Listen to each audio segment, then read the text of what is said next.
நீலக்குடி கடற்கரை திட்டம் மூலம் 6 கோடி ரூபாய் செலவில் மெரினா கடற்கரை தரம் உயர்த்தப்பட உள்ளதாக சட்டப்பேரவையில் அமைச்சர் KN நேரு அறிவித்துள்ளார்.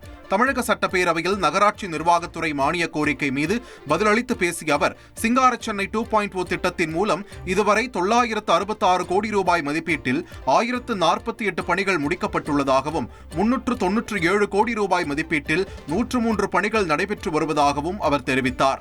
மாற்றுத்திறனாளிகள் கடலின் அழகை அருகில் சென்று ரசிக்கும் வண்ணம் மெரினா மற்றும் பெசநகர் கடற்கரைகளில் 2 கோடி ரூபாய் மதிப்பீட்டில் மர நடைபாலங்கள் அமைக்கப்பட்டுள்ளன என்றும் அவர் தெரிவித்தார்.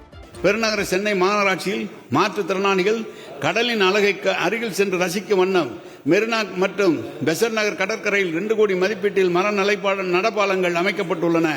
பெருநகர சென்னை மாநகராட்சி முதலாக பொது மற்றும் தனியார் துறை பங்களிப்புடன் கழிப்பறைகளை புதிதாக கட்டவும், பழையனவற்றை புதுப்பித்து 8 ஆண்டுகள் பராமரிக்கவும், மண்டலம் 5, 6 மற்றும் மெரினா கடற்கரை பகுதியில் உள்ள பணிகளை ரூபாய் 430 கோடி மதிப்பீட்டிலும், இதர பகுதியில் உள்ள பணிகளை 1202 கோடி மதிப்பீட்டிலும் துவங்கியுள்ளது. நீலக்குடி கடற்கரை திட்டம் மூலம் 6 கோடியில் மெரினா கடற்கரை தரம் உயர்த்தப்பட உள்ளது. தந்தி டிவியை உங்கள் கேபிள் டிவி ஆபரேட்டரிடம் இலவசமாக கேட்டு பெறுங்கள்.